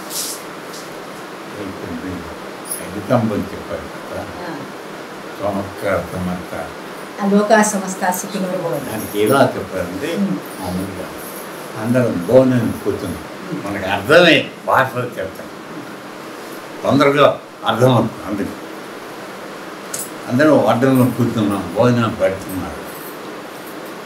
పొరపాటున సంజయ్ మిర్చి బజ్జో లేకపోతే లడ్డు ఏది ఉన్నారు వద్దును. నేను ముందుకు వెళ్ళిపోయాను. పక్కన కూర్చున్న నరేగాడికి కావాలి, కానీ తాను అడగకూడదు. అందుకని ఏం చేస్తానంటే ముందు ఈయనకండి అని వీడు చెప్తాడు. ఎందుకని వాడికి వేస్తే నాకు ఆటోమేటిక్గా వస్తుంది. అలా సామెత ఏడ్చేదాన్ని మొగుడు వస్తే ఎడవని మొగుడు వస్తాడు. ఏడుపుదని చెప్పాను. చాలామంది చూస్తున్నాడు. వడ్డం చేసేటప్పుడు పక్కవాడికి వేయమని చెప్తాడు, కావాల్సింది వీడికి, కానీ బయటపడ్డాడు. అది నిజమా కాదా చెప్పాలి. అదే చెప్పింది. నువ్వు ధైర్యంగా నాకు కావాలని అడిగి వేయించుకో, తప్పలేదు. అందు కూడా రాజకీయం. అయితే ఇప్పుడు ఇదంతా కూడా సత్సంగంలో బయటికి బహిర్ముఖంగా మాట్లాడుతున్నాము. ఈ అంటే ఇప్పుడు ఇదేంటంటే అందరికీ పనికొచ్చే విధంగా మాట్లాడటం మాత్రమే. యోగ దృష్టితో మాట్లాడేటప్పటికీ సకామానికి, నిష్కామానికి, ఇంకోటి ఏమిటి అకర్మకి దాని యొక్క అర్థాలు కంప్లీట్గా మారిపోతాయి. అర్థమైందా? యోగ దృష్టితోటి ఇప్పుడు మనం ఏది చేసినా కానీ మనం అంటే ఈ అచల సిద్ధాంతంలో అచల అని అంటే ఈ కృష్ణుడి పరంగా ఆయన యోగాచార్యుడు కాబట్టి ఏ విషయాన్నైనా యోగ దృష్టితో ఆలోచించి పని చెయ్యండి అంటున్నాడు ఆయన. దానికి ఏం చెప్పాడు వాడు 2వ చాప్టర్లో? యోగస్థః కురు కర్మాణి అన్నాడు. కర్మకి అక్కడికి లింక్ రావాలి. అర్థమైందా? ఏదో కర్మ చేసుకుంటూ తబలా వాయించుకుంటూ వెళ్ళటం కాదు. యోగస్థుడివై చెయ్యి, అప్పుడు నీకు అది నువ్వు అది దాన్ని ఏమంటారు, అది నీకు అంటదు, ఆ కర్మ నీకు అంటదు. మా కర్మ ఏమంటారు, నా లిప్యతే అంటారు. నా లిప్యతే అంటే ఆ కర్మ యొక్క పరిణామాలు వచ్చి నిన్ను అంటుకోని స్థూల శరీరానికి అంటుకోకుండా పనిచేయి అంటారు.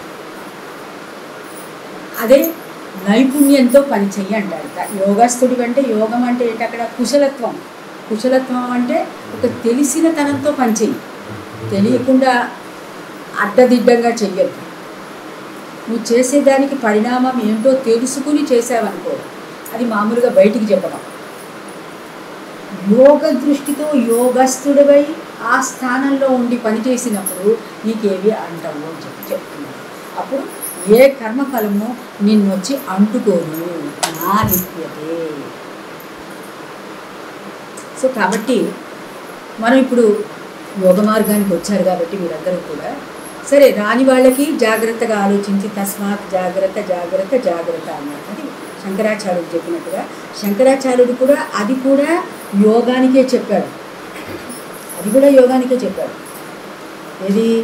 స్థూల శరీరంలో జాగ్రత్త ఉండాలి, సూక్ష్మ శరీరంలో జాగ్రత్త ఉండాలి, అది ఏ విధంగా కారణంగా మారబోతుందో జాగ్రత్తగా ఉండాలి. అందుకనే ఇప్పుడు చూడండి, ఏ సాధన చెప్పినా యోగంలో మూడింటిని శుభ్రపరిచే సాధన ఉంది, ఒకటిగా ఉండదు. త్రికరణ శుద్ధి అంటే అదే. అక్కడ మూడింటిని శుద్ధి చేయాలి. అదే సిద్ధలక్ష్మి, మోక్షలక్ష్మి, జయలక్ష్మి, నమోస్తుతే. పొద్దున అన్నాను, ఎవరికి గుర్తులేదు ఆ సంగతి చెప్పడం. సో అక్కడికి రావాలి.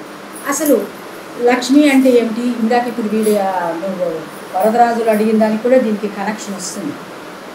ఏంటంటే అసలు లక్ష్మి అంటే ఏంటి? లక్ష్మి అంటే లక్ష్యము అని అర్థం. లక్ష్యము అంటే యోగమే. యోగస్థుడివై పని చేయటమే లక్ష్మి.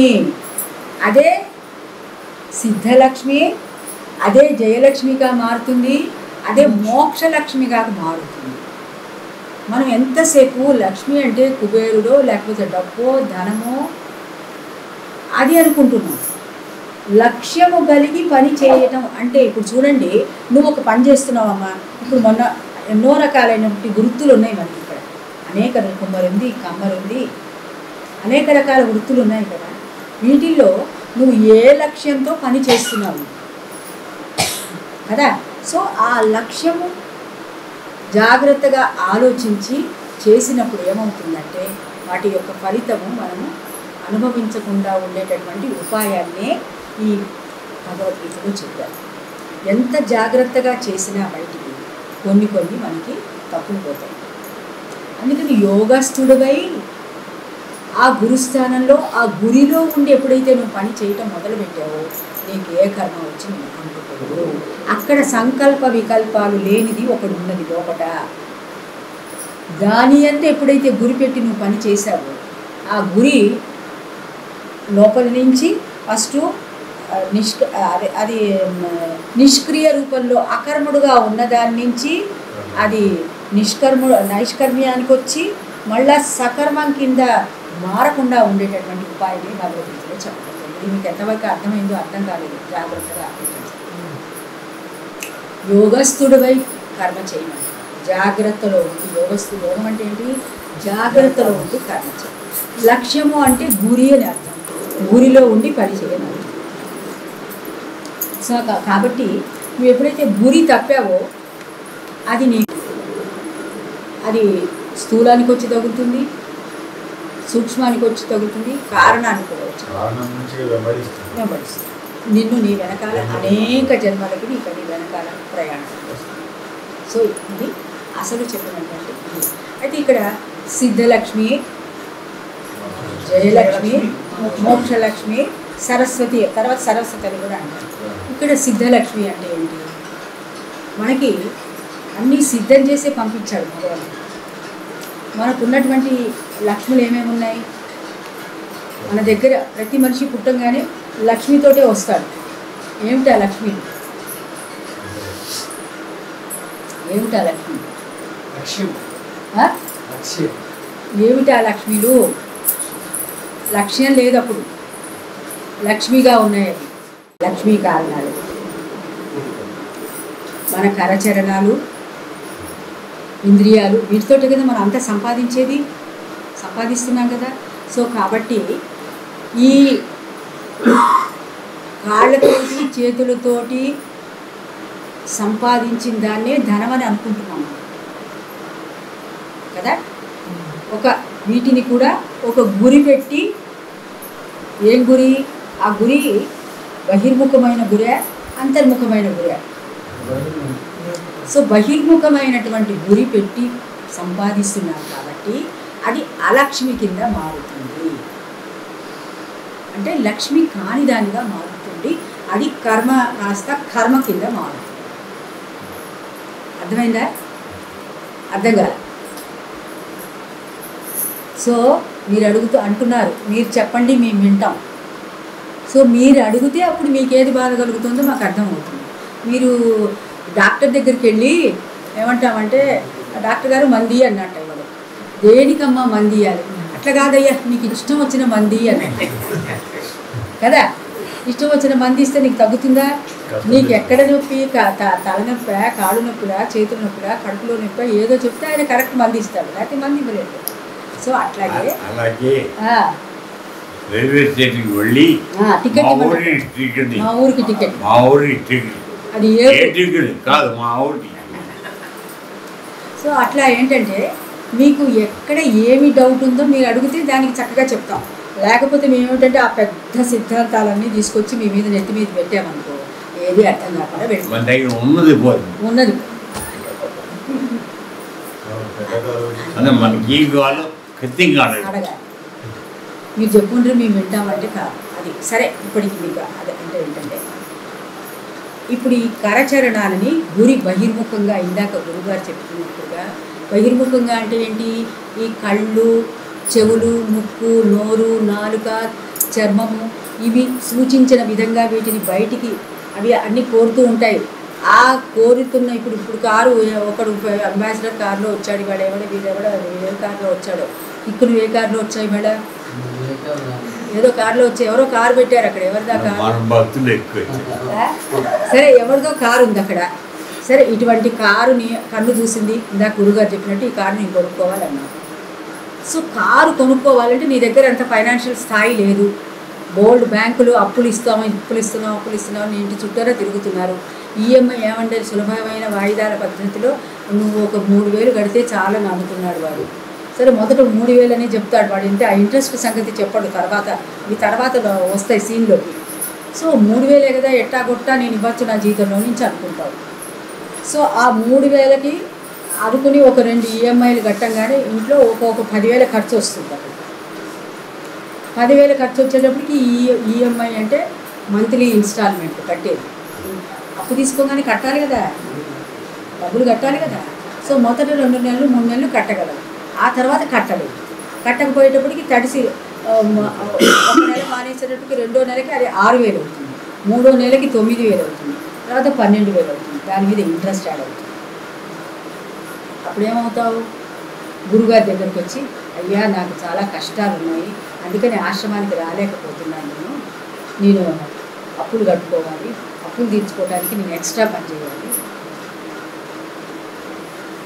ఎక్స్ట్రా పని చేయటం అంటే ఏంటి? అప్పుడు మనం రియల్ ఎస్టేట్కి వెళ్తాం కదా, షాప్ పెడతాం, ఏదో షాపు, కిరాణా షాపు ఏదో పెట్టి మామూలుగా 5% తీసుకోవాల్సింది 10-15 పెంచి లేదా చచ్చు కొంచెం పప్పులు వేయటం, ఇట్లాంటివన్నీ చేయటం. అప్పుడు లక్ష్మి కాస్త అలక్ష్మి కింద మారుతుంది. సో సిద్ధలక్ష్మి ఒక మంచి సిద్ధంగా నీకు పరమాత్మనిచ్చినటువంటి దానిని, కాళ్ళు చేతులు అన్నీ, అవయవాలు అంగాలు అన్నీ చక్కగా ఇచ్చాడు, అదే లక్ష్మి. ఆ లక్ష్మిని లక్ష్యం కింద మార్చుకో. ఏ లక్ష్యము? లోపల ఉన్నటువంటి అంతరాత్మ యందు గురి పెట్టి యోగస్థుడివై పని చేస్తే అదే మోక్షలక్ష్మి కింద మారుతుంది, అదే విద్య కింద మారుతుంది, సరస్వతి కింద మారుతుంది. లేదు, బయటికి గురి పెట్టారు, అనుభవించు. అది కూడా అనుభవానికి వస్తుంది, రకరకాల అనుభవాలు. ఇప్పుడు బాగానే ఉంటుంది. ఆయన తాగి తింటే ఉండేటటువంటి సంఘంలో ఉండే గౌరవాలు మర్యాదలు అవన్నీ బాగానే ఉంటాయి. ఎప్పుడో అప్పుడు అవి వచ్చి మనకి తగులుతాయి, తగలకుండా ఉంటాయి కదా. ఇప్పుడు ఒకప్పుడు పెద్ద పెద్ద కోటీశ్వరులు, పెద్ద రాజయోగం అనుభవించిన మరి మన తెలంగాణ ప్రభువులంతా ఇప్పుడు ఏమయ్యారండి? వాళ్ళు ఎక్కడ ఏ స్థితిలో ఉన్నారు ఇప్పుడు? సో ఇప్పుడు లక్ష్యం గుర్తుకొస్తుంది కాస్త, అరే మనం ఏమైనా కొంచెం తప్పు చేసామా? అలక్ష్యంగా ఉన్నప్పుడు నీకు అవేమి గుర్తురావు. లక్ష్మి గుర్తు చేయడం. అలక్ష్యం అంటే ఆవిడని కేర్ చేయకపోవడం, గురి లేదు. లక్ష్యం అంటే గురి పెట్టకుండా పని ఎప్పుడైతే నువ్వు చేయటం మొదలు పెట్టావో అలక్ష్మి అంటే దుమ్మునంతా చేర్చుకోవటం మొదలు పెడతావు, చెడునంతా చేర్చుకుంటూ మొదలు పెడతావు. నీలో ఉన్న అంతరాత్మ యందు గురి పెట్టి ఎప్పుడైతే మనం పని చేస్తామో అసలు ఫస్ట్ చెడు పనిలోకి మనం వెళ్ళము. జాగ్రత్తగా ఆలోచించి పని చేస్తాము. ఏ పని చేస్తే ఏమొస్తుందో అర్థమవుతుంది దానికి. సో అప్పుడు నీకు ఎప్పుడైతే గురిలో ఉన్నావో నీకు ఇంకా లక్ష్యంలో ఉన్నప్పుడు నీకు లక్ష్మీ కటాక్షమి అంతా లక్ష్మీ కటాక్షమి. నీ యొక్క అవసరాలు అత్యంత తక్కువగా మారుతాయి. అవసరాలు తక్కువగా మారినప్పుడు నువ్వు అడ్డదిడ్డంగా డబ్బులు సంపాదించిన అవసరాలు లేవు కదా, అనవసరమైన ఖర్చులు చేయకుండా అయిపోతాయి. సో అదే ఎప్పుడైతే అనవసరమైన విషయాల జోలికి మనం వెళ్ళకుండా వెళ్ళిపోతున్నామో అదే మోక్ష మార్గానికి దారితీస్తుంది. మోక్షం ఎక్కడో లేదు, బయట కాదు, మన లోపల ఉంది మోక్షం. ఆ గురే అదే గంగా యమున సరస్వతి, అదే ప్రయాగ, అదే అలహాబాదు, అదే కుంభమేళ, అదే లోపల ఉన్నటువంటి అంతర్యోగం. అదే నేచర్ భగవద్గీతలో చెప్పింది, అదే ఈ ఆశ్రమంలో చెబుతున్నది అది. సో ఇది మామూలుగా బయట సత్సంగం మాత్రమే కదా. యోగంలో ఇలా జరుగుతుంది అట్లా జరుగుతుందని నీకు చెప్పలేను కదా. నువ్వు కూడా ఆ యోగ మార్గంలోకి వస్తే అప్పుడు చెప్పేటటువంటిది అర్థాలు కొద్దిగా వేరుగా. సో ఈ లక్ష్మే ఇప్పుడు గురుగారు సకామము నిష్కామము, అకర్మ. ఈ మూడిటికి ఎలా చెప్పారో ఇదే సిద్ధలక్ష్మి, జయలక్ష్మి. ఎప్పుడైతే నువ్వు యోగస్థుడివై కర్మ చేయటం మొదలు పెడతావో అది మంచి అంటే సిద్ధం, అన్ని వరాలు ఇచ్చేటటువంటి మంచి లక్ష్మి కింద మారుతుంది. వరాలంటే ఏం వరం కావాలి మనకి? మళ్ళీ జన్మ రాకుండా ఉండేటటువంటిది అన్నిటికంటే గొప్పదే. ఇక్కడికి వచ్చిన ఉద్దేశం అదే. సో అది నేను చెప్పటం కాదు, మీకు అందులో ఇందులో వాడు అంటారు చూడండి, కృష్ణుడు అంటాడు భగవద్గీతలో ఈ శ్లోకం వినాలండి. ఈ మూడింటిది కూడా ఇందులోకి వస్తుంది. ఆ బ్రహ్మ భువనాలోకాః, ఆ బ్రహ్మ భువనాలోకాః. 8వ అధ్యాయంలో 16వ శ్లోకం. 8వ అధ్యాయంలో 16వ శ్లోకం. పునరావర్తినోర్జున, పునరావర్తి ఓ అర్జున అని అర్థం. మాముపేత్యతు కౌంతేయ పునర్జన్మ నా విద్యతే. ఆ బ్రహ్మ భువనాలోకాః పునరావర్తినోర్జున మాముపేత్యతు కౌంతేయ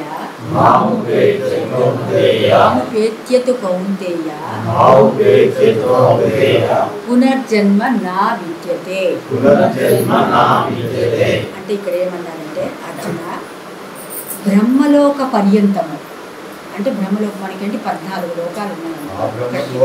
భువనాలోకం పైవి కింద, సరే పైన అనే స్వర్గము, నరకము, ఇలా అదే తపోలోకము, తర్వాత ఈ లోకాలని చాలా లోకాలు ఉన్నాయి. పితృలోకాలు, సత్యలోకం. సో ఇన్ని లోకాలు ఉన్నాయి కదా. ఈ లోకాలన్నీ కూడా సమస్త లోకములు పునరావృతములే. అంటే మళ్ళీ వాళ్ళు పుట్టి చావాల్సిందే. మళ్ళీ పునరపి మరణం, పునరపి జననం, పునరపి జఠరే జనని జఠరే శరీరం. మళ్ళీ తల్లి గర్భంలోకి వాళ్ళు రావాల్సిందే. కౌంతేయ, కుంతి పుత్రుడా, ఈ లోకములన్నీ కాలమునకు పరిమితమైనవి. అంటే మళ్ళీ పుట్టాల్సిందే, మళ్ళీ చావాల్సిందే. కనుక నన్ను చేరిన వారికి ఈ పునర్జన్మ ఉంటుంది. నా యందు లక్ష్యము కలిగి గురి పెట్టి లక్ష్మీకాంతుడిని మీద దృష్టి ఎవరైతే పెడతారో వారికి మళ్ళా జన్మ ఉంటుంది.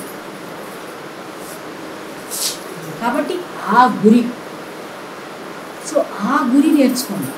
అదే ఇప్పుడు మనం ఈ ఆశ్రమంలో చెప్తున్నాం. ఇప్పుడు మనం దాన్ని తత్వజ్ఞ మాట్లాడుతాం.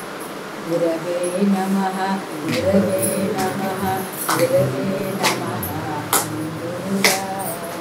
చెప్పండి.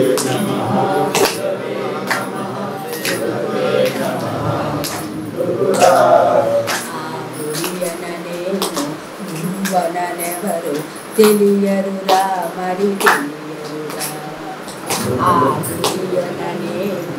చెప్పండి. గురువనెవరు తెలియరురా, మరి తెలియరురా. గురవే నమః, గురవే నమః, గురవే నమః. గురవే నమః, గురవే నమః, గురవే నమః. గురువనెవరు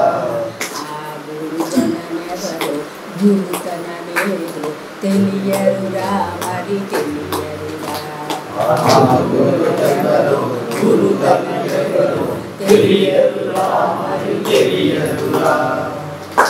ఇక్కడ తన గురియే గురువు అని చెప్పండి. తన గురియే గురువని మనసే మరుగని తెలుగురా. తన మనసే మరుగని తెలుగురా. తన గురియే గురువని, తన గురియే గురువని, తన గురియే గురువని మనసే మరుగని తెలుగురా. తన మనసే మరుగని తెలుగురా. చెప్పండి. తన మనసే ఈ మనసు అంటే సంకల్ప వికల్పాలు. ఇందాక నువ్వేమడిగావు, ఎక్కడి నుంచి వస్తున్నాయి ఈ సంకల్ప వికల్పాలు? బహిర్ముఖమైనప్పుడు, ఈ వాకిళ్ళన్నీ తెరుచుకున్నప్పుడు అది ఒక చెత్త చెదారం అంతా ఒక మనసుగా మారుతున్నది. చెత్తా చెదారం అంతా ఒక మనసులాగా మారింది. ఆ మనసుకు కూడా అది లోపల ఉన్నటువంటి పరమాత్మతోటి కాంటాక్ట్ ఉంటుంది, బయట ఉన్నటువంటి ఈ శరీరంతో ప్రపంచంతో కాంటాక్ట్ ఉండటం వల్ల ఒక మలినపు ముద్దలాగా మారి మనలో ఉన్నటువంటి పరమాత్మనికి మనసే మరుగుగా అంటే అడ్డంగా మారిపోతుంది. సో అది ఎలా క్లియర్ చేసుకోవాలో మెల్లమెల్లగా చెప్తాం. తర్వాత తన మనసే మరుగని తెలియదురా, తన మనసే. సో ఇప్పుడు మనకి కారణం ఏంటో తెలిసింది. సో ఇప్పుడు మన గురవే నమః, గురవే నమః, గురవే నమః, గురవే నమః, గురవే నమః, గురవే నమః అందురురా. గురువనెవరు గురువనలేడు తెలియదురా, మరి తెలియదురా. గురువనెవరు గురువనలేడు తెలియదురా, మరి తెలియదురా. గురువే తల్లి గురువే తండ్రి గురువే సకుడని అందురురా. గురువే తల్లి గురువే తండ్రి గురువే సకుడని అందురురా. తండ్రనెవరు తండ్రనెవరు సకుడనెవరు తెలియదురా, మరి తల్లనెవరో చంద్రనెవరో సకుడనెవరో తెలియదురా, మరి తెలియదురా. మరి తెలియదురా. తన తనువే తల్లి, తన తనువే తల్లి, తన తనువు అంటే ఏంటి? అక్కడ తనువు అంటే ఏంటి? తన తనువే తల్లి, అహమే తండ్రి, సాక్షే సకుడని తెలియదురా, మన సాక్షే సకుడని తెలియదురా. తనువే తల్లి, తనవే తనువే తల్లి, తనువే తల్లి, అహమే తండ్రి, సాక్షే సకుడని తెలియదురా, మన సాక్షే సకుడని తెలియదురా. సో ఈ తను గురించి ఇదే లక్ష్యం కింద, లక్ష్యం ఈ ఒక గురి, ఒక లక్ష్యము గల గురి, ఈ యొక్క తనువుని ఒక మహత్తరమైనటువంటి లక్ష్యము వైపు ఈ తనువుని మరలించినట్లయితే అది ఎంత గొప్పగా మారుతుంది. అట్లా గొప్పగా మార్చుకున్న శరీరాలే ఇవన్నీ కూడా కదా. అట్లా మనం కూడా మార్చుకోవచ్చు. మాతోని కాదని ఎందుకు అనుకుంటున్నాము మనం? ఎందుకంటే ఇందాక గురుగారు చెప్పినట్టుగా బయటికి చూసి ఆ విషయాలే నిజమని నమ్మి మోసపోతున్నాం కాబట్టి అంతే, అంతకంటే ఇంకేం లేదు. అందరం మోసపోతున్నాం. ఇప్పుడు అబ్బాయి మోసం అని తెలియట్లేదు అబ్బాయికి. ఇందాక మాట్లాడినప్పుడు తెలుసు, ఆయన సిద్ధపడు. పిచ్చోళ్ళంతా చేస్తున్నారని అనిపిస్తుంది ఒకప్పుడు. ఇప్పుడు చూడు, మనం అంతా కూడా బంగారాలు, ధనము, డబ్బులు ఇవన్నీ కూడా బాగా అక్యూములేట్ చేసుకుంటూ వస్తూ ఉంటాం కదా. అదే ఒరే బాబు వద్దుదంతా నీకు నష్టానికి కష్టానికి దారి తీస్తుందిరా, వద్దురా అని అంటే మనకు అది నచ్చదు ఆ మాట. ఒక చిన్న ఎగ్జాంపుల్, నిన్న నేను దీనికి ఉపనయనానికి వెళ్ళినప్పుడు ఒక ఆవిడ కోడల గురించి ఏదో బాధపడుతుంది. సరే, ఆవిడ వాళ్ళు చాలా ధనవంతులు, ఐశ్వర్యవంతులు, చాలా ఐశ్వర్యవంతులు. సరే, ఐశ్వర్యవంతులు తర్వాత వాళ్ళంతా కూడా విదేశాల్లోకి వెళ్ళి కూడా చాలా డబ్బులు సంపాదించిన తర్వాత ఈ మధ్య మరి ట్రంప్ అందరినీ ఎడగొడుతున్నారు. సో ఎడగొడుతున్నప్పుడు వాళ్ళు కూడా ఇక్కడికి రావాల్సి వచ్చింది. డబ్బులు అయితే బాగానే వచ్చినాయి, అక్కడి నుంచి తెచ్చుకున్నారు, అంతా చేశారు. చేసిన తర్వాత ఏం చేశారంటే ఆ కోడలు ఏం చేసిందంటే పిల్లవాడిని తీసుకెళ్ళి 25 లక్షలు పెట్టి ఒక స్కూల్లో చేర్పించింది. రెసిడెన్షియల్ అంటే పొద్దు నుంచి 6 దాకా. అయితే అందులో క్లాస్ రూమ్ ఏసీనే, అన్నీ ఏసీలే ఉంటాయి. ఆహారం కూడా చాలా పెద్ద సీల్డ్ ప్యాకెట్లలో పిల్లలకి అంత న్యూట్రిషియస్ ఫుడ్ అది ఇస్తూ ఉంటారు. తల్లి ఇంటికి అక్కడ పంపిస్తే చాలా మొత్తం వాళ్ళే చూసుకుంటారు. చాలా అయితే ఈవిడ అత్తగారికి ఏమనిపించిందంటే ఎంత పొగరు కాకపోతే పిల్లవాడిని అటువంటి స్కూల్లో చేరుస్తుంది, లక్ష్యము లేదు, సంపాదన మీద లక్ష్యము లేకుండా ఇలా చేర్చింది. ఆ పిల్లవాడిని ఇప్పటి నుంచే ఏసీలో పెడితే ఆ పిల్లవాడు ఎటువంటి జబ్బులకి లోనవుతాడో వీళ్ళకి తెలియదు కదా, నేను చెబితే వాళ్ళు ఒప్పుకోరు కదా అని ఆక్రోశిస్తుంది, బాధపడుతుంది తల్లి. సో ఎప్పుడు ఎందుకు వస్తుంది ఆ పొగరు, ఆ డబ్బులున్న మదం మనకి ఎప్పుడు వస్తుంది? కష్టపడి మనం సంపాదించలేదనుకోండి, తల్లి తండ్రి పెద్ద అప్పనంగా పెద్ద ఆస్తి ఇచ్చారు, అట్లా ఖర్చు పెడతారు, ఆ పొగరు వస్తుంది పిల్లలకి. ఇప్పుడు ఆ పొగరుతోటే ఇప్పుడున్న యూత్ అంతా సఫర్ అవుతున్నారు. లక్ష్యము లేకుండా సంపాదించిన సొమ్ముతోటి బతకటం వలన వాళ్ళకి అనేక దుర్మార్గపు ఆలోచనలు, అనేక దుర్మార్గపు లక్షణాలు, సంఘ విద్రోహ శక్తులుగా మారుతున్నారు వాళ్ళే. గప్పులున్న పిల్లల తల్లిదండ్రుల పిల్లలే సంఘ విద్రోహ శక్తుల కింద మారుతున్నారు. మీరు నమ్మిన నమ్మకం. సో ఆ లక్ష్మి గురించి చెప్తున్నాడు. శుద్ధ లక్ష్మి ధనాన్ని కష్టపడి సంపాదించు, అదే జయం కలిగిస్తుంది, అదే జయలక్ష్మిగా మారుతుంది, అదే మోక్షలక్ష్మి కింద మారుతుంది. ఎప్పుడైతే మోక్షలక్ష్మి కింద నువ్వు ధనాన్ని మార్చుకుంటూ వస్తున్నావో అది సరస్వతి కింద మారుతుంది, జ్ఞానం కింద మారుతుంది. ఆ జ్ఞానాన్ని అనేక మందికి నువ్వు పంచగలుగుతావు. అది అక్కడ చెప్తుంది. శ్రీ సూక్తం అంటారు, శ్రీ సూక్తంలో చివరికి వస్తుంది. సో ఆ విధంగా మనమందరం కూడా ఈ ఆశ్రమానికి వచ్చిన వాళ్ళు ఒక గురి, ఒక లక్ష్యముతోటి పని చేయడం అలవాటు చేసుకోవాలి. అందుకనే ఆశ్రమంలో అనేక సేవా కార్యక్రమాలు, ఆశ్రమానికి వెళ్తే పని చేయిస్తారు, నో, చెయ్యాల్సిందే, ఎవరైనా చెయ్యాల్సిందే. గురుగారు చెప్పాడు, ఒక నోరిచ్చాడు, 2 చేతులు ఇస్తున్నాడు, అంటే 2 చేతులతోటి కష్టపడి చేసి అప్పుడు తిను ఒక ముద్ద, అది కూడా నీకు కావాల్సినంతే తిను, నలుగురిది నువ్వే తిను. అంటే తిండిలోనే కాదు, అనేక విషయాలు, బట్టలలో, ధనంలో, నగలలో, అన్నీ కూడా వచ్చినది భగవంతుడు నీకు నమ్మి నీకు డబ్బు ఇచ్చాడమ్మా. అవునా? నువ్వు కోటీశ్వరుడివి, ఎందుకు ఇచ్చాడు? నిన్ను కోటీశ్వరుడిగా ఎందుకు చేశాడు? నువ్వు దానిని సక్రమంగా వాడి అందరికీ పంచుతావనే ఉద్దేశంతో ఇచ్చాడు. నువ్వు దాచుకున్నావు అనుకో ఏమవుతుంది కదా, అది నీకు అలక్ష్మి కింద మారుతుంది. అందరిది నువ్వు తిన్నావు కాబట్టి ఆ తినేదేదో ఎప్పుడో కక్కిస్తాడు, ఇప్పుడు కాకపోతే ఎప్పుడో కక్కిస్తాడు, ఇప్పుడే కక్కకపోవచ్చు. సో అది ఏ సకామ నిష్కామ అకర్మల యొక్క సిద్ధాంతం. ఈ లక్ష్మీ స్తోత్రంలో కూడా అది వస్తుంది. ఎక్కడైనా లక్ష్మి అనగానే కుబేర యంత్రం ఎట్లా, కుబేర ముగ్గేస్తే ఎట్లా వస్తుంది, అది వస్తే ఎట్లా వస్తుంది, ఎలా కనక మహాలక్ష్మి ఎలా కురుస్తుంది, మీ దృష్టితో వెళ్ళిపోతున్నారు. లక్ష్యం కలిగి, గురి కలిగి ఉండి ఆ గురుతులో ఉండి పని చేయటమే, యోగస్థుడివై పని చేయటమే ఏది నిష్కామ కర్మ కింద మారిపోతుంది. యోగస్థ యోగం.